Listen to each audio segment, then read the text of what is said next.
स्वागत है ninth class Hindi medium के सभी बच्चों का मेरे चैनल में। इस वीडियो में नाइन्थ क्लास विज्ञान एनसीईआरटी के फुल सिलेबस में से इम्पोर्टेंट डिस्कस किए हैं जो आपकी वार्षिक परीक्षा या एनुअल एग्जाम के लिए काफ़ी यूज़फुल होंगे। तो चलिए शुरू करते हैं वीडियो। पहले पार्ट में से पहला पॉइंट है बर्फ़ का गलनांक। बर्फ़ का गलनांक केल्विन में कितना होता है? तो बर्फ़ का गलनांक केल्विन में 273.15 केल्विन होता है, या सेल्सियस में हम कह सकते हैं उसको 0 डिग्री सेल्सियस। गैसों में विसरण का गुण डैश होता है, तो गैसों में विसरण का गुण अत्यधिक होता, सबसे ज़्यादा होता है, और सबसे कम होता है ठोस में। तापमान का अंतर्राष्ट्रीय मात्रक क्या है? तो तापमान का अंतर्राष्ट्रीय मात्रक केल्विन है। गुब्बारों में कौन सी गैस भरी जाती है? तो इसका आंसर है हाइड्रोजन। गुब्बारों में हाइड्रोजन गैस भरी जाती है। पदार्थ की 3 मूलभूत अवस्थाएं कौन सी होती हैं? तो आसान है, 3 मूलभूत अवस्थाएं हैं, ठोस, द्रव और गैस। उसके बाद एलपीजी, जो हम घरों में जो गैस काम में लेते हैं उसका नाम एलपीजी है। उसका पूरा नाम क्या है? द्रवीकृत पेट्रोलियम गैस, या इंग्लिश में कह सकते हैं उसको लिक्विफाइड पेट्रोलियम गैस कहते हैं, इसको एलपीजी। सीएनजी, जो कारों में जो गैस भरी जाती है सीएनजी, उसका पूरा नाम है संपीड़ित प्राकृतिक गैस, इंग्लिश में कहते हैं कंप्रेस्ड नेचुरल गैस। अगली परिभाषा गलनांक। गलनांक किसे कहते हैं? वह ताप जिस पर कोई ठोस पदार्थ द्रव अवस्था में बदलता है उसे गलनांक कहते हैं। फिर एक क्वथनांक। क्वथनांक की परिभाषा क्या है? किसी पदार्थ का क्वथनांक वह ताप है जिस पर कोई द्रव्य वायुमंडलीय दाब पर उबलना प्रारंभ करता है। जैसे कि जल का क्वथनांक डिग्री सेंटीग्रेड में हम क्या बोलेंगे? 100 डिग्री सेंटीग्रेड, और केल्विन में हो जाएगा वो 373 केल्विन। अगले पाठ में से परमाणु की परिभाषा। परमाणु क्या है? किसी भी पदार्थ का वह सूक्ष्मतम कण जो रासायनिक अभिक्रिया में भाग ले सकता है उसे हम परमाणु कहते हैं। अणु 2 या 2 से अधिक परमाणु मिलकर अणु बनाते हैं, जैसे कार्बन और ऑक्सीजन मिलकर क्या बना रहे हैं? CO2, या फिर कार्बन मोनोऑक्साइड। मोलर द्रव्यमान की परिभाषा। किसी तत्व के परमाणुओं के 1 मोल का द्रव्यमान उसका मोलर द्रव्यमान कहलाता है। फिर अगला, किसी पदार्थ के 1 ग्राम परमाणु द्रव्यमान या 1 ग्राम आणविक द्रव्यमान में कितने परमाणु उपस्थित होते हैं? तो इसका आंसर है 6.022 गुणा 10 की घात 23 परमाणु। इसे हम अवोगाद्रो संख्या भी कहते हैं। आयन की परिभाषा। आयन वह आवेशित कण जिस पर धन अथवा ऋण आवेश होता है आयन कहलाता है।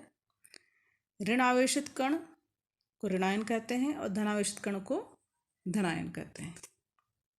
नेक्स्ट पार्ट में से तत्व। तत्व की परिभाषा। तत्व पदार्थ का वह मूल रूप है जिसे रासायनिक अभिक्रिया द्वारा अन्य सरल पदार्थों में विभाजित नहीं किया जा सकता, जैसे कार्बन है, हाइड्रोजन है, ऑक्सीजन है, ये सारे तत्व हैं।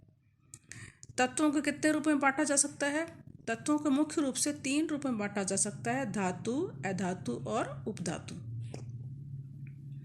कमरे के ताप पर कौन कौन से तत्व द्रव्य हैं? तो इसका आंसर लिख सकते हैं आप, पारा तथा ब्रोमीन। मिश्रण के प्रकार बताइए। तो मिश्रण के 2 प्रकार हैं, समांगी मिश्रण और विषमांगी मिश्रण। समांगी मिश्रण वह होता है जिसमें पदार्थ पूरी तरह से घुल जाते हैं, जैसे कि जल में चीनी का घुलना या नमक का घुलना। वो विषमांगी वो है जो पूरी तरह से नहीं घुलते, जैसे पानी में रेत का घुलना। अपने दैनिक जीवन में कोलाइड के 2 उदाहरण दीजिए। तो कोलाइड के उदाहरण दे सकते हैं आप, दूध और कोहरा। पीतल किसका मिश्रण है? तो पीतल जिंक और कॉपर, जिसमें जिंक है 30%, कॉपर है लगभग 70%, तो इसका वो समांगी मिश्रण है। नेक्स्ट, परमाणु संख्या। परमाणु संख्या किसे कहते हैं? किसी तत्व की परमाणु संख्या परमाणु में स्थित प्रोटॉन की संख्या होती है। इसको Z से व्यक्त करते हैं, जैसे कि ऑक्सीजन की परमाणु संख्या है 8, इस तरह से कार्बन की परमाणु संख्या है 6। द्रव्यमान संख्या। किसी तत्व की द्रव्यमान संख्या में शामिल होते हैं इसके प्रोटॉन की संख्या और न्यूट्रॉन की संख्या। तो प्रोटॉन प्लस न्यूट्रॉन दोनों की संख्या को जब योग कर देते हैं, टोटल कर देते हैं, तो आती है द्रव्यमान संख्या। जैसे ऑक्सीजन की द्रव्यमान संख्या है 16, कार्बन की द्रव्यमान संख्या है 12। समस्थानिक, एक ही तत्व के परमाणु की परमाणु संख्या समान होती है परंतु परमाणु द्रव्यमान संख्या भिन्न होती है, उसे हम समस्थानिक कहते हैं। तो इसका उदाहरण दे सकते हो आप, कार्बन 12 और कार्बन 14। समभारिक, किसी पदार्थ के द्रव्यमान संख्या अगर समान होती है, परमाणु संख्या भिन्न होती है, तो उसे हम समभारिक कहते हैं। समस्थानिकों का उपयोग, समस्थानिकों के कई उपयोग हैं, जैसे कि कोबाल्ट 60 का उपयोग कैंसर के उपचार में किया जाता है और यूरेनियम के समस्थानिक का उपयोग परमाणु भट्टी में किया जाता है। वैज्ञानिक और खोज, कुछ वैज्ञानिकों की प्रमुख खोजें हैं, इनके बारे में भी आपको ज़रूर याद होना चाहिए। जैसे रॉबर्ट हुक ने किसकी खोज की थी? कोशिका की। रॉबर्ट ब्राउन ने किसकी खोज की थी? कोशिका में केंद्रक की। पुरकॉनजी ने जीव द्रव्य की और कैमिलो गोल्जी ने कोशिका की। अगला, कोशिकांग और कार्य। RER मतलब खुरदरी अंतर्द्रवी जालिका। इसका प्रमुख कार्य होता है प्रोटीन संश्लेषण, क्योंकि इसके ऊपर राइबोसोम के कण पाए जाते हैं। माइटोकॉन्ड्रिया को कोशिका का शक्तिगृह भी कहते हैं। इसका प्रमुख काम क्या है? इसका प्रमुख कार्य है ऊर्जा उत्पादन, ATP के रूप में ऊर्जा बनाता है ये। लाइसोसोम, इसका का काम है पाचन, और इसको हम आत्मघाती थैली भी कहते हैं। जब इसके एंजाइम कभी कभी अनियंत्रित रूप से बाहर आ जाते हैं तो स्वयं की कोशिका को ही बचा जाते हैं, इसलिए लाइसोसोम को आत्मघाती थैलियाँ भी कहते हैं। प्लास्टिड जो है सिर्फ पादप कोशिका में पाए जाते हैं, इसका काम है प्रकाश संश्लेषण। नेक्स्ट, सरल स्थायी उत्तक के प्रकार। पादपों में, पौधों की बात कर रहे हैं, पौधों में सरल स्थायी उत्तक 3 प्रकार के होते हैं, पैरेन्काइमा, कोलेन्काइमा और स्क्लेरेन्काइमा। इनकी दो विशेषताएं आप याद कर लेना। जंतुओं में 4 प्रकार के प्रमुख उत्तक होते हैं, एपिथेलियम उत्तक, संयोजी उत्तक, पेशी उत्तक और तंत्रिका उत्तक। इनकी भी आप दो विशेषताएं उदाहरण याद कर लेना। तंत्रिका कोशिका का चित्र इसमें दिया हुआ है आपको, ये इंपॉर्टेंट है, कई बार पूछ लेते हैं।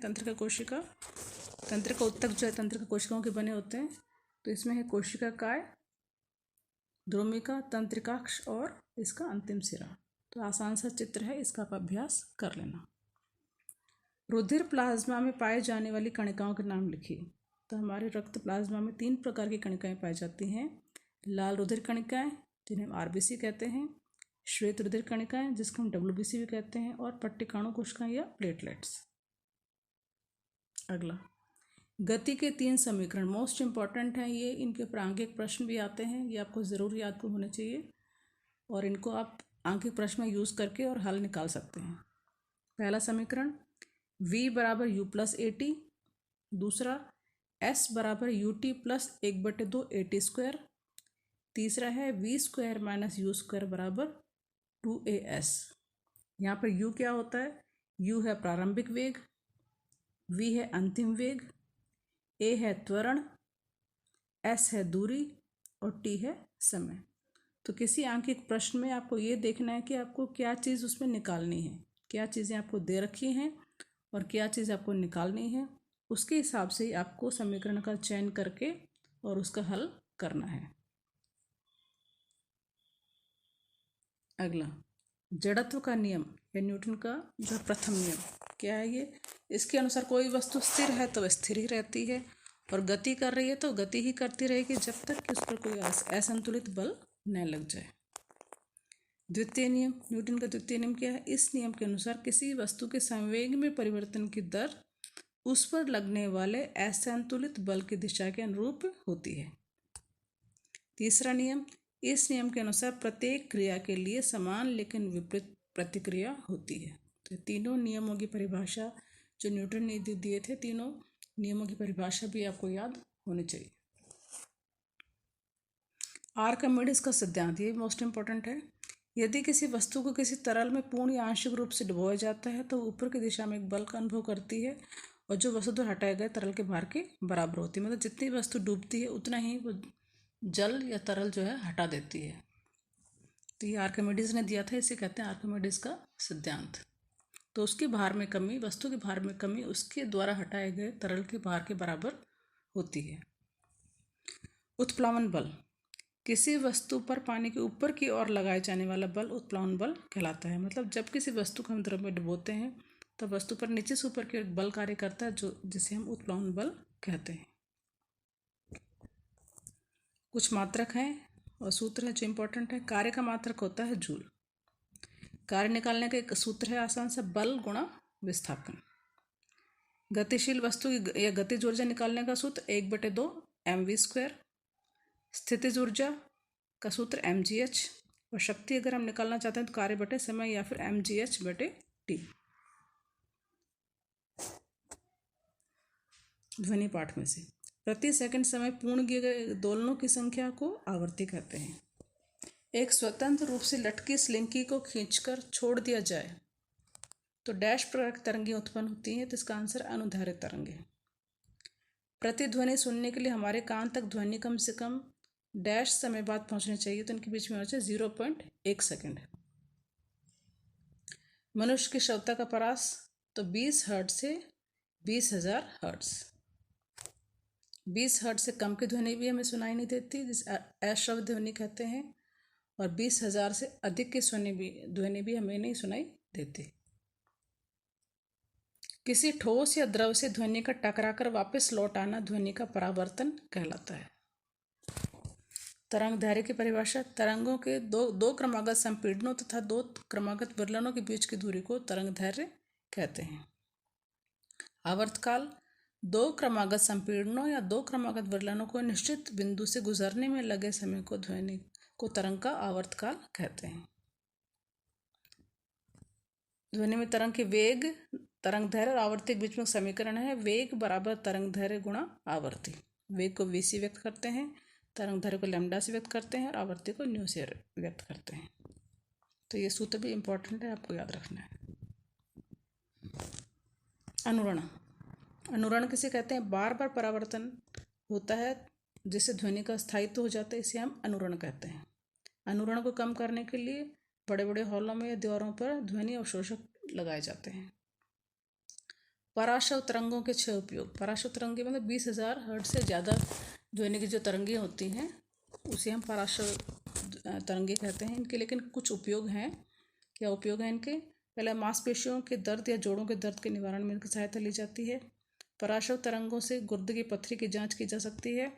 पराश्रव तरंगों का उपयोग शरीर के भीतर होने वाले कैंसर या मांसपिंडों की जाँच में किया जाता है। इन तरंगों से भ्रूण की जाँच की जा सकती है।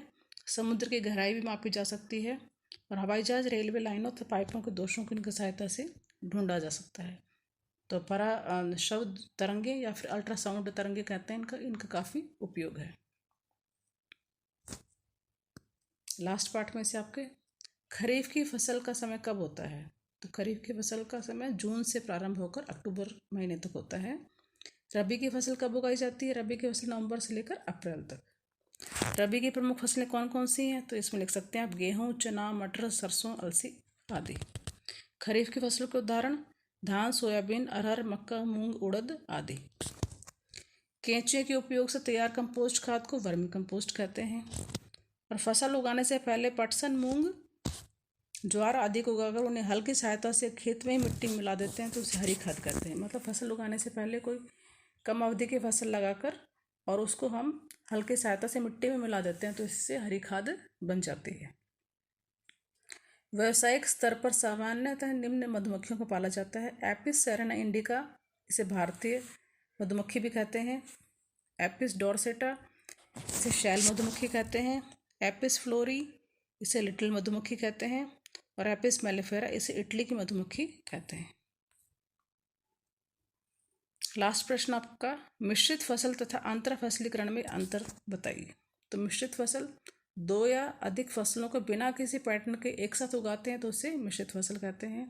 और अंतर फसलीकरण में 2 या अधिक फसलों को एक निश्चित पैटर्न में उगाया जाता है। दूसरा अंतर, इससे फसल नष्ट होने पर भी फसल उत्पादन की आशा रहती है।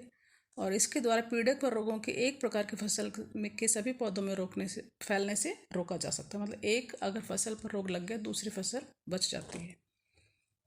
मिश्रित फसल का उदाहरण गेहूँ प्लस चना या फिर मूंगफली प्लस सूर्यमुखी। और इसका उदाहरण है सोयाबीन, मक्का या बाजरा तथा लोबिया। आशा करती हूँ ये वीडियो आपके एग्ज़ाम के लिए उपयोगी रहेगा। Thanks for watching.